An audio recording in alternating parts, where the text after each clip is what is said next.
Okay, now I'm in contact with the guy and I'm still involved with him on Facebook, but I haven't heard a whole lot about his offer. He made an offer a few years ago to put Tiger ST479 in his will to go to DeLand Historic Trust for us to return it back home, which I'd love to do. But it's in Sweden. So if you happen to have $500,000 and, you know, the tug is free, but getting it here, but I'm thinking it could be a National Geographic special, okay? Old tug comes home from World War II. Wouldn't that be cool? All right, so let me know if you're ready to do this. I'm all for going to Sweden. I like Sweden. I've been there. It's a nice place.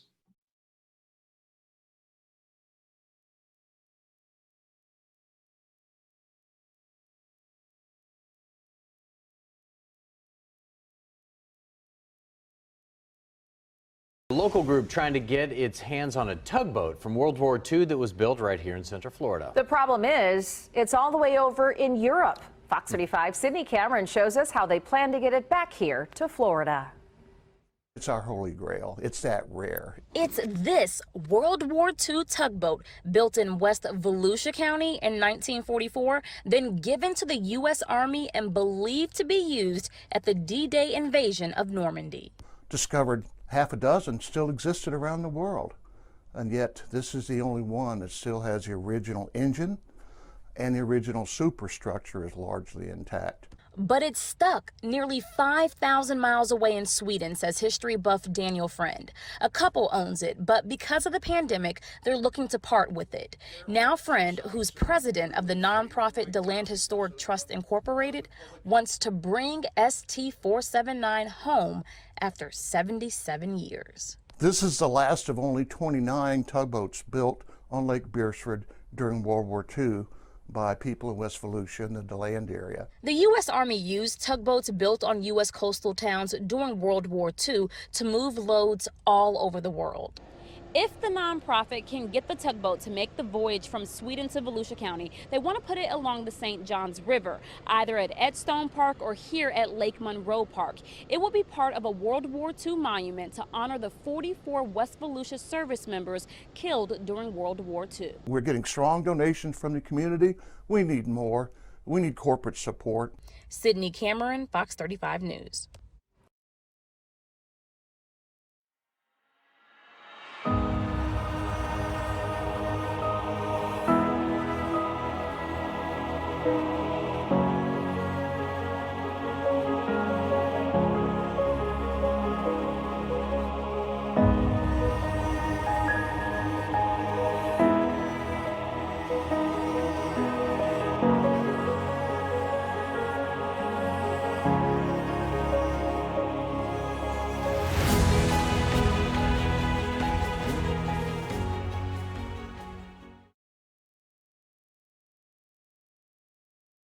He's worked in real estate. He's been an educator, but it's in retirement that Dan Friend, president of the nonprofit DeLand Historic Trust Incorporated, is making history. West 2's Claire Metz reports Friend is closing in on his dream to bring a World War II tugboat made in DeLand back to DeLand. This is the only U.S. Army ST tugboat to ever come back to America. And this is it, the ST479, the Tiger, 86 feet long, 23 feet wide, 140 tons of steel. There were 550 STs, small tugs, sent into World War II, 29 of them made in DeLand's Lake Beresford area, including the Tiger. Dan Friend believes it was built in time to be used in Normandy. 90% probability they used every one they could get over there that was built in time. They had to have them to build on the docks off of the French coast, to recover bodies. I mean, there were so many things. Friend's passion for all things military, he's also the city's military curator, led him to discover the Tiger in private ownership in Sweden. The owners offered it to Dan, but he had to raise $200,000 to cargo the Tiger across the Atlantic. I found an angel, a local patriotic angel, who said, I will give you $200,000 to bring the boat home to Jacksonville. The Tiger's now berthed in Green Cove Springs. Dan and others working to clean it up and get the tug to DeLand under its own power, down the St. Johns, across Lake George. Dan says the tug won't be just the pride of the city and county, it's a national treasure. The lone tug to return from battle, Dan Friend, its warrior. I'm known to be tenacious about things, and I just kept plugging along and talking to people, and it happened. Though his angel, the anonymous donor, did the lion's share, getting that tug back to the States, Dan Friend says he's now working through his nonprofit, the DeLand Historic Trust, Inc., to finish the job, get the tug back to DeLand and into a static monument. In DeLand, Volusia County, Claire Metz, WESH 2 News.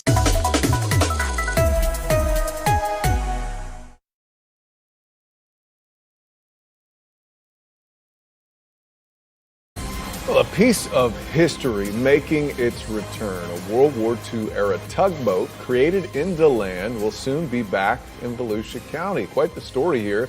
The boat was just brought back to the U.S. from Europe. The project more than a year in the making. News 6's Molly Reed shows us how leaders are preparing this piece of the past for its future. DeLand City Commission started their conversations this morning about where the tugboat could go now that it's back in the U.S. Right now, their hope is to try to put it in a park near the river, but first it's going to be a matter of getting it to DeLand. It's a completely unknown part of American World War II history. The tug that's coming back is the only one to ever return home out of the 550 US Army World War II ST tugboats. And its name is the ST Tiger, one of 29 of those tugboats built in a factory on Lake Beresford in DeLand. Dan Friend, president of the DeLand Historic Trust, says it was likely used in Normandy. To build on the docks off of the French coast, to recover bodies. I mean, there were so many things. The tugs were essential. Friend started research on the tugboats decades ago, even creating a website about them. About a year ago, he got a call from a couple in Sweden. They had the Tiger and would give it to him, but he had to pay for transport. The group started raising money. Then what he calls an anonymous angel came along. Who said, I will give you $200,000 to bring the boat home to Jacksonville. And after that, you're on your own. On July 10th, it was brought back to the U.S. Right now, it's being held outside of Jacksonville. Friend and the other volunteers working on it will know next week if it can come down by itself. We're going to bring her home on her own power. We're 90% certain. It's a diesel. And those old diesels, after 20 years, they crank right up. How soon it gets to DeLand also depends on funding. The DeLand Historic Trust is fundraising again for paint, transportation, and monument costs. But Friend says one way or another, the Tiger is coming home. It goes past the city of DeLand. This is the only U.S. Army ST tugboat to ever come back to America, to the place where it was built. The only one. That's extraordinary. In DeLand, Volusia County, I'm Molly Reed getting results, News 6.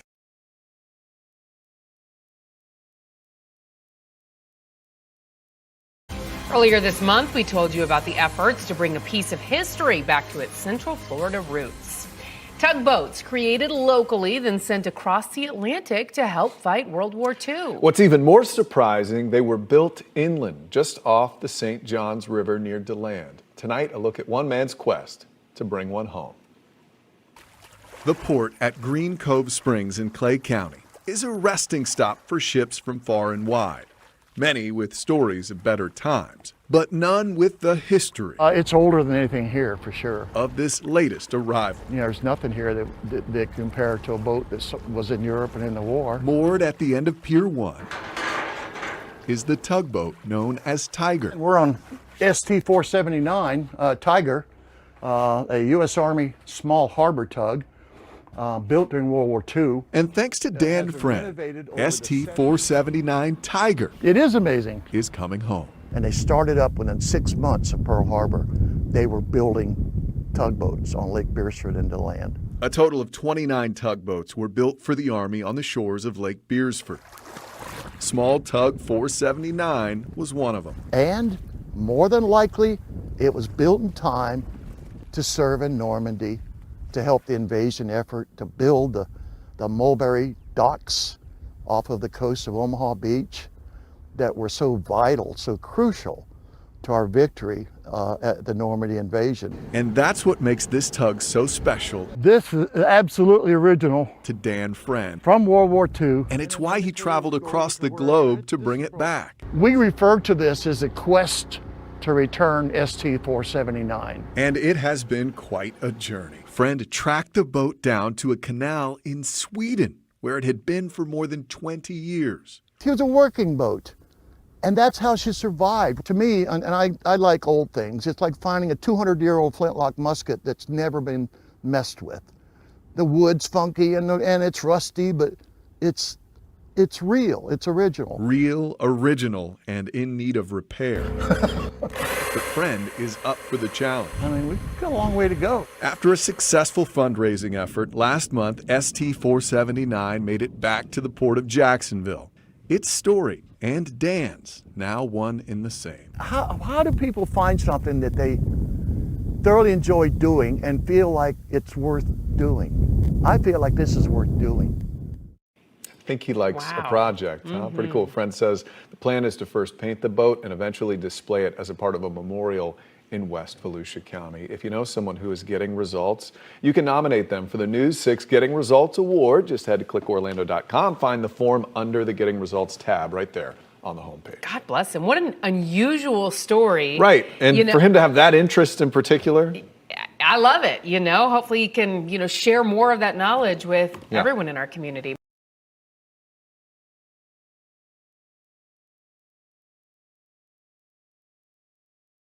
During World War II, much of Central Florida was focused on aviation. But in DeLand, one of the military's unsung heroes was chugging along. We got involved in building United States Army tugboats built on Lake Beersford during World War II and slightly thereafter. They built a total of 42 all-steel tugboats. 29 during the war were completed, and of that 29, we know for a fact that 16 of them actually went to Germany. We even found later on that one of the World War II boats ended up in Korea. And 4 of the last run built in 1953 ended up in Vietnam. So our tugboat served 3 wars. As the tugboats made their way around the world, DeLand remained the perfect place to build. They wanted to choose a site that was on the St. Johns River, and DeLand was perfect, and it also had a good workforce. They ended up having about 500 people, welders, plumbers, pipe fitters, working at what we call the Beersford Boat Works during World War II and later. They knew if they built them on Lake Beersford, they could float them up to Jacksonville without the engine being installed. And once it was there, they could install the engine, the tugboat would go down into the water another 2 feet, and then they could turn them over to the US Army from that point, which is exactly what they did. The tug served in many ways, but the boat's resilience is really what set them apart. The tugboats could push an ammo barge in like they did at Normandy. They could tow stuff up to Intracoastal. They could save lives. They mounted machine guns during wartime and shot down airplanes. The tugboats were everything to everybody, and they knew that they had to have them.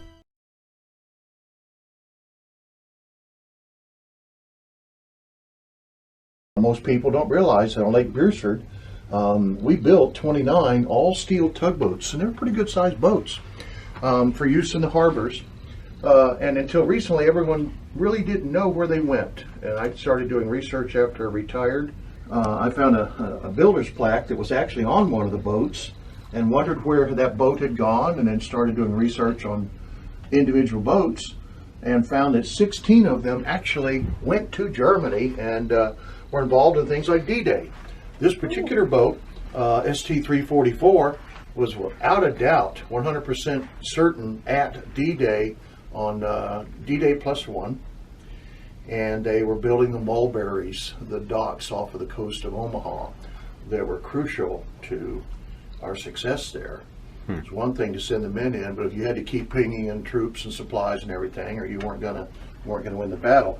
And sadly, 6 weeks later, it blew up, hit a mine off the coast of Cherbourg, France, and exploded. And while I'm doing internet research, what do I find? A photograph of the one young man that was killed on that boat. He's the only one that we know of by photograph that was actually killed on that boat. We don't know what happened to the rest of the crew. We assume most of them were killed.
Invasion.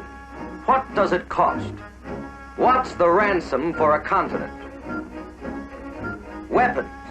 18 million tons, 50 million tons. Men. 100,000 tons, 1,000,000 tons.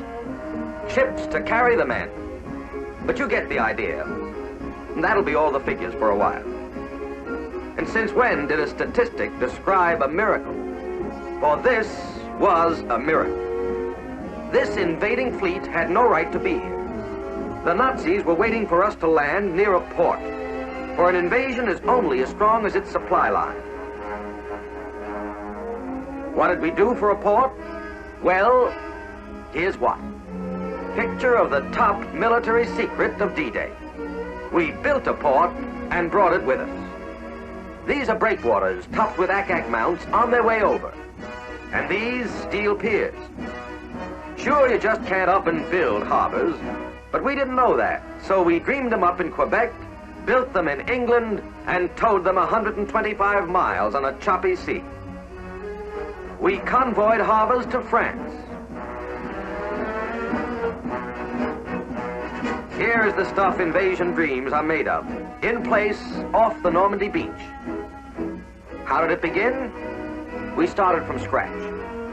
What do you need in a harbor, we asked ourselves, when word came through to build one, and here's how the engineers imagined it. The small arrows point to the seawall of concrete boxes or phoenixes. All the parts were christened in code to fool the Axis. Along the outer ring, to break the back of the giant waves and guard the inner seawall, there'd be a row of steel breakwaters or bombardons.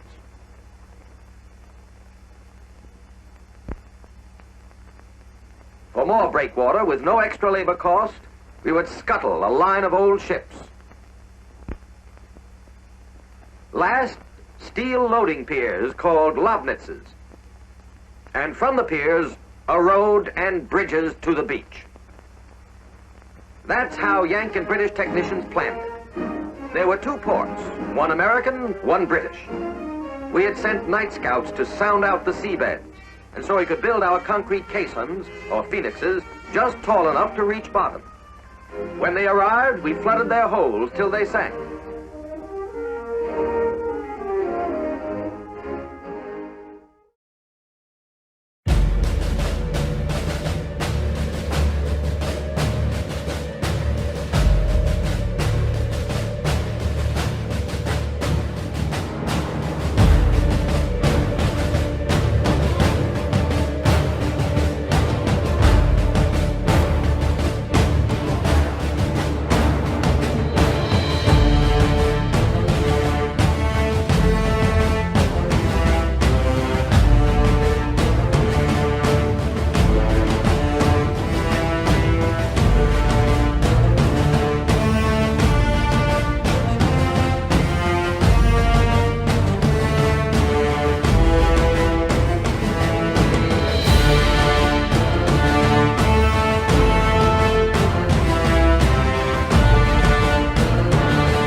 Next, we scuttled some 60 ships, obsolete craft from almost every ally.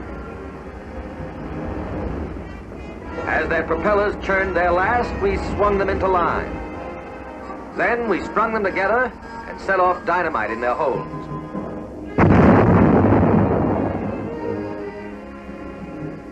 Weighted with stones, the ships settled solidly at their final anchorage. So well had we planned that they always stood high enough to smash the channel waves, providing quiet waters where ships could pass their cargo to smaller craft. For unloading by landing craft and small ships, we had steel four-poster piers, the Lobnitzes. Churchill had warned that the piers mustn't buck the tide. Our answer, hollow legs. Low tide, the air-filled stilts stood firm on the sand. High tide, they floated. To span the last lap from pier to the waiting troops, we had another unheard-of scheme, a bridge that floated.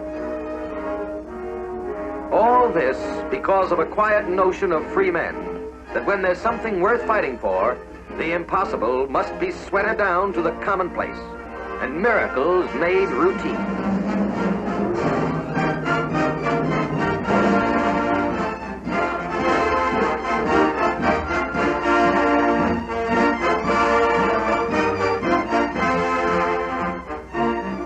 Incredible? Yes. Even to Americans steeped in traditions of pioneer courage and mechanical genius. Almost unreal, but real enough to the trucks that rolled down the sturdy ramps with their rations, and big guns and shells made in America, on tires made in America. Real enough to the men who are America, and to the 90,000 troops on shore who waited for all these. By D+12, American and British ports together were receiving 20,000 tons a day, or the daily load of a harbor like Dover. The miracle of the ports, fitting climax to the American miracle of production.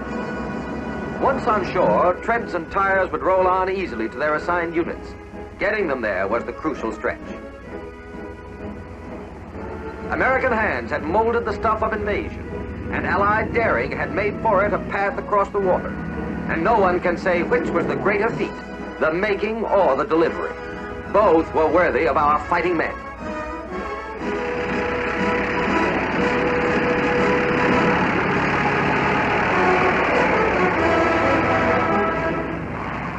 The impossible was on schedule.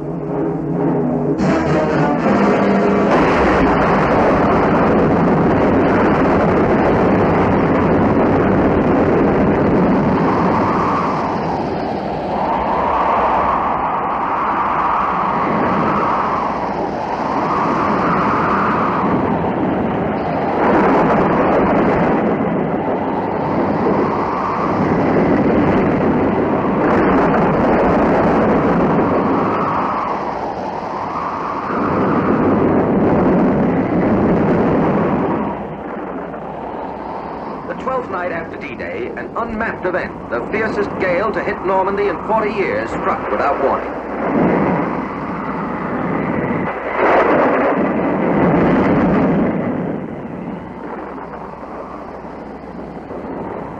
Most of a 2-year job swallowed up in a few days. Yet these are the normal fortunes of battle, the day-by-day cost of war, what we must always expect. Months and tons of labor. A tank, say, can be destroyed by flame in an hour. A big gun can shrivel into scrap in a moment. Not only men, but guns, ammunition dumps, tanks, tires. These are battle casualties too. And we will need continual replacements for them as well as the men every day until the war is won. After the storm, only a trickle of supplies funneled through the American port. It became a shelter for small ships. But the British port, which was in a far more sheltered place, had stood the gale and was repaired with salvage from the other. We never lost the head start our artificial ports had given us. Without them, the work of millions of Americans might have gone for naught. But the invasion, that began impossibly on a quiet fishing beach, thundered forward to pound its song of liberty into millions of enslaved hearts.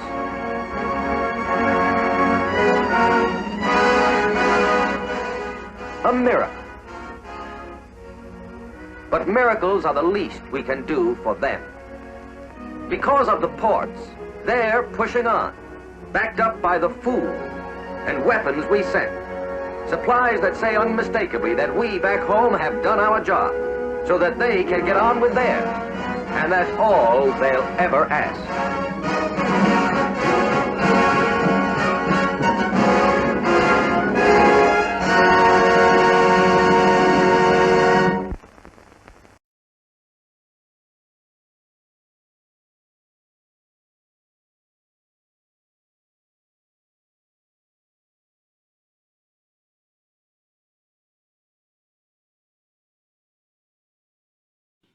This is the earliest photograph we have of tugboat construction.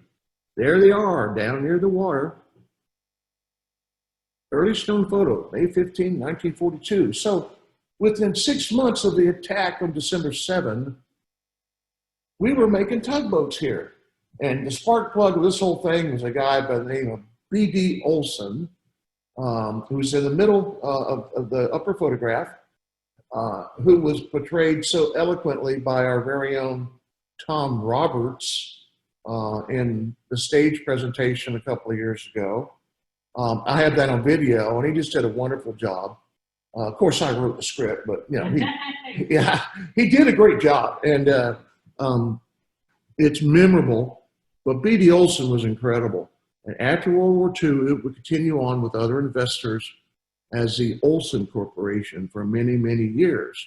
They actually had one military tugboat contract after World War II that turned out very strangely. We don't have time for that today. Moving on. When I talk about a big photograph of people, well, here they are. And yeah, this is a panorama that we put together into 3 components. It was about umpteen feet wide, and we have the original, but we've shot it down. We can put it all on one screen. There is the coveted E award that the AMC earned. Once again, commendable in how quickly and how well those tugboats were built, even though they were never designed to be watertight or to be used in open ocean conditions. Of course, the Army ignored all of those things and used them precisely in those areas, which is why some people lost their lives. Next, please. Here it is during construction. Some of the boats up there, of course, these buildings are all gone except for one. One small building still exists from World War II. Everything else is gone. On the bottom are some of the tugboats that were actually put into the water, and then they would finish the fitting while they were floating around. They could start working on the next batch after that and keep production going. They would produce 29 all-steel tugboats during World War II. And I think they were working on a final 3. They ended up going to the United Nations. Good production for such a small facility. Next, please. They built them in batches, 6 to 9 tugs at a time. All steel. It was fantastic.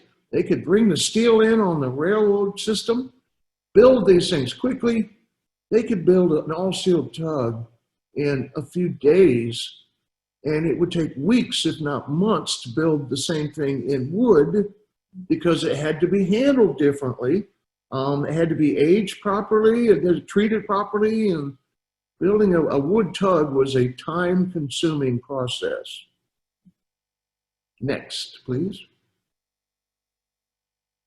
First 2, they're being launched September 7, 1942, 9 months after Pearl Harbor, and we're putting tugboats into the water.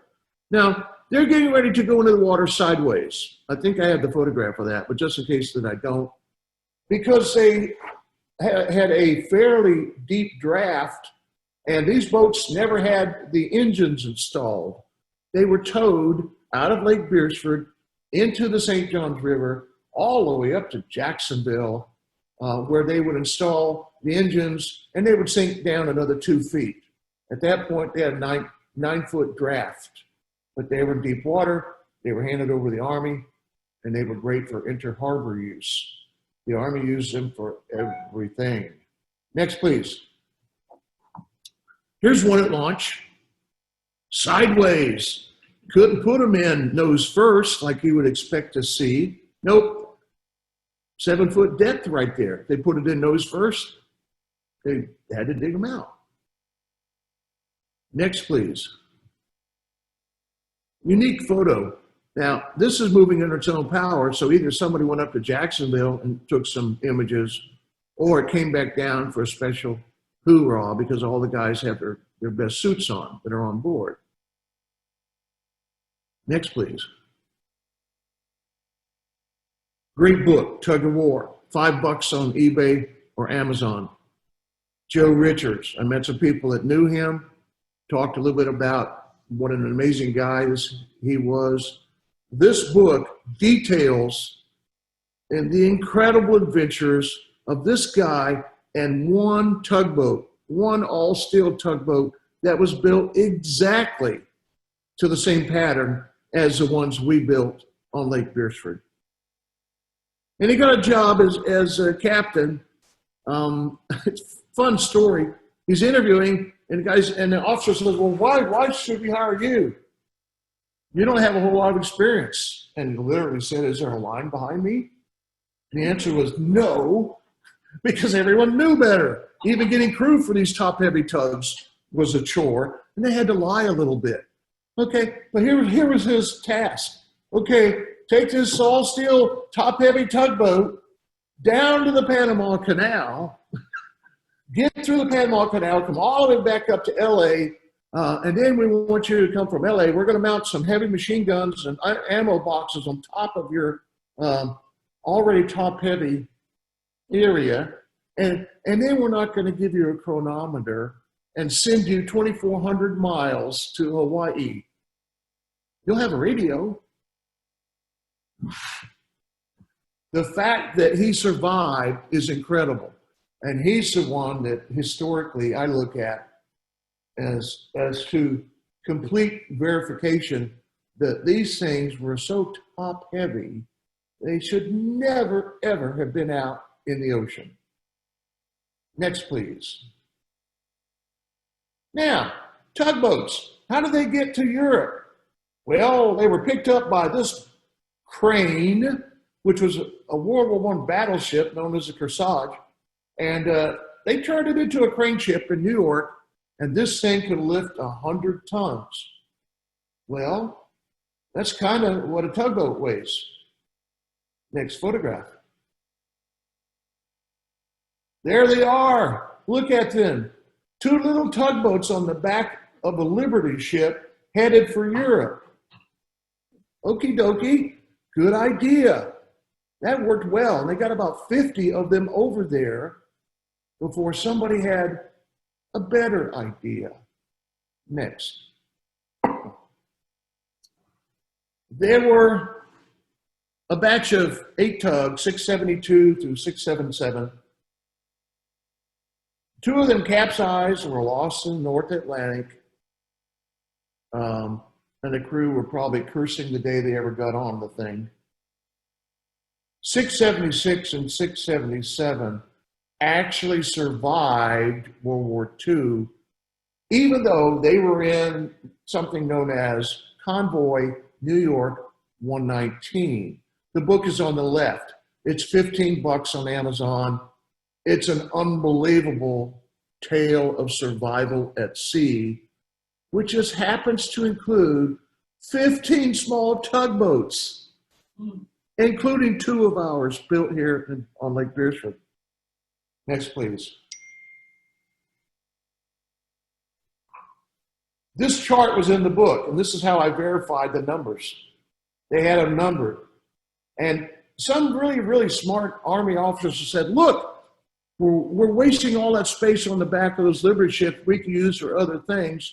Why don't we tow these small tugboats over to Europe behind a large tug? It worked really well in the summer. Then they tried it at the end of September. 4 small tugs towing 3 to 4 tugs and barges at 6 knots. It would take them a month to get across. It's kind of like, hey, let's go walk to Europe. Next, please. ST474. There's a crew, wonderful photograph of a DeLand boat. I need to finish the story really quick about the convoy. The second time they went out, they managed to get crew for all the tugboats. The weather got worse day by day by day. And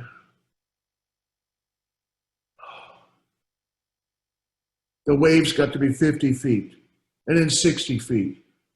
And they're so far out, they can't possibly turn around and go back. They might as well just do their best to get through it. Well, 200-foot tow ropes from barge to tug to whatever, and they were all just being towed except the tug at the front. Well, with the wave action, what would happen is the ropes, they would get out of alignment, and whenever they snap back together, it would just pull the tug under. They didn't have time to correct. They lost one tug and the crew, about 8 people on each one. They lost a second tug. The waves are not letting up. They lost a third tug. By this time, the tugboat crews that are still alive are somewhat demoralized by all of this. The commander stopped the convoy. He'd already made an emergency call to England saying help, and 2 ships came out. The English Coast Guard, whatever their name for that is. And once they got out into the water, they radioed the commander and said, "Hey, mate, this is just too much. We're going home." And the commander said, "Roger," click. So even the British couldn't help. The commander of that convoy made the right call. They had enough fuel to load up the small tugs. From that point on, they would not need refueling. He cut them loose. And the remaining 12 made it. With the help of the USS Mason, a destroyer escort, they had an all-black crew that was assigned to get the 12 in. The waves had started to break their destroyer in half. They came out with welding torches and saved their own ship, and then turned around to shepherd the 12 tugboats into safety. Unbelievable story. Get the book. Next. The most famous of our tugboats, ST344, undoubtedly was at D-Day Normandy off the coast at 7 o'clock when the invasion started. They would not go in until the next day, but they were there off the coast, taking the risks along with everyone else. And then they built the docks off of the coast of Normandy that really are what helped us make that invasion a success. 9,000 men died on D-Day. They died for a reason. When the docks were built, men and materiel just got poured into that area. And this little tugboat helped make it happen. Built right here in DeLand. 6 weeks later, off the coast of Cherbourg, France, they hit a mine. Most of the crew would have been killed. If you were below decks, you weren't coming back up. Too hard to get out. I have a photograph in the museum of one young man that I referenced out. His photograph is there, and he was killed on that sad day on DeLand ST344. Next, please. There it is again. She hit a mine off the coast. Don't know how many were exactly killed. A few would have survived. 16 of these warboats definitely went to Europe of the 29. 3 capsized. but at least 6 still exist in the world. Next. Okay, now I'm in contact with the guy and I'm still involved with him on Facebook, but I haven't heard a whole lot about his offer. He made an offer a few years ago to put Tiger, ST479, in his will to go to DeLand Historic Trust for us to return it back home, which I'd love to do. But it's in Sweden. So if you happen to have $500,000 and, you know, the tug is free, but getting it here, but I'm thinking it could be a National Geographic special, okay? Old tug comes home from World War II. Wouldn't that be cool? All right, so let me know if you're ready to do this. I'm all for going to Sweden. I like Sweden. I've been there. It's a nice place.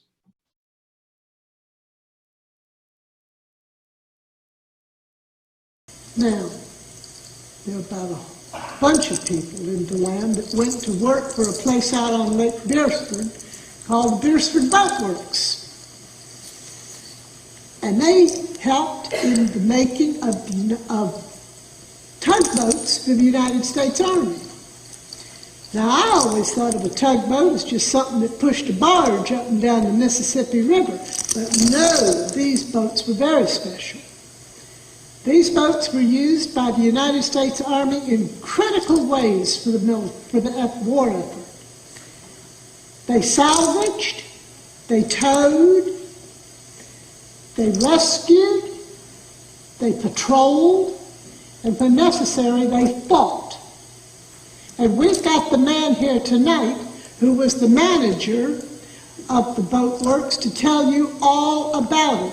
I would like to bring out Mr. B.D. Olson. Mr. Olson. Good evening. I'm B.D. Olson. Welcome to the Beresford Boat Works. Today is VJ Day. Finally, the war's over. That's not all I'm here to talk to you about tonight.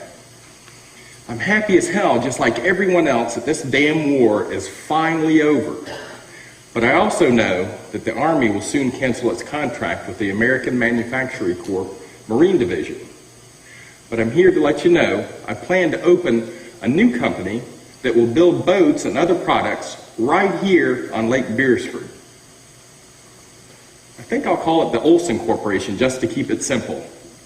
So a company founded during the war will continue on. And that's a good thing for the DeLand area. Now, the other things I'd like to explain to you are probably still classified by the Army. Can you keep a secret? Can I trust you? Okay. All right. Well, here's how it started. Just after Pearl Harbor, we began talking about building tugboats on Lake Beresford. And the AMC people wanted to have a place near Orlando to build inexpensive steel-hulled boats. And Lake Beresford was an ideal candidate because of the good workforce in DeLand. I agreed to be the operations manager because I had a lot of experience with steel-hulled boats, and I had a marine operation in Jacksonville. There was just one problem. Lake Beresford's shallow, even in the main channel. So the diesel engines would need to be mounted on the boats after they made the trip to Jacksonville. And that was okay with me because it was easy to float them down the river. The only thing we had to do is turn the boat sideways in Lake Beresford because of the shallow water. Now, there's nothing wrong with a steel-hulled boat. They'll be around for probably 100 years, long after wooden boats will be gone. But our tugs, with their all-steel construction, top-heavy superstructure, combined with a lack of watertight door seals, and a fuel tank with minimal baffles to keep the fuel from sloshing from side to side as the boats tip, made them impractical for open water use.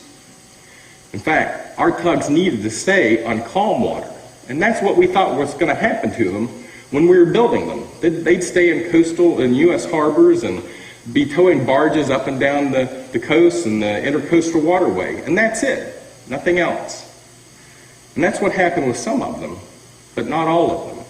Now, this is the part no one knows. Over half of our tugs were sent to Europe to fight the Nazis and Uncle Adolf. That's right. Some of them even helped out at D-Day. I have a friend, an inside contact with the office that handles ST assignments, and he told me the ST-344 hit a mine and exploded about 2 weeks after the Normandy invasion. Now, he hasn't gotten explanations on everything, but he tells me on the QT that at least 4 of our tugs that were sent over, out of the 15 or so, were lost. And he's trying to get more information, but there doesn't seem to be anything but a few brief reports. My friend has to be careful. But the scuttlebutt is that the number of ST tugs lost because of the design issues and emergency wartime use has been underreported because of low morale. I imagine that the records will probably be lost down the road and nobody will be able to prove anything. Just a few months ago, I was talking to an ST captain who told me he made a trip from New Orleans to Hawaii with an ST without even the use of a chronometer. Now, he said he barely survived that trip. And he also told me he'd heard many rumors about these all-steel tugs capsizing. I believe he was the captain of the ST-250. I also heard a story about a convoy of small tugs being towed across the Atlantic by larger tugs. They hit a patch of rough weather this past October, and a number of those tugs were lost. So after that fiasco, they started shipping the tugs back across on Liberty ships and Victory ships. I imagine down the road, somebody's going to complain about these all-steel tugs capsizing. And I want you to know that our tugs, we built every one just the way that US Army specified. I mean, just the way they specified. But what does the Army know about building boats anyway? We received last year the E Award, which is given to Army and Navy contractors for speedy and quality production. Only 5% of federal contractors receive that award. Well, I hope you can remember some of this tug history, but just be sure to keep it secret for a little while, okay? Thank you.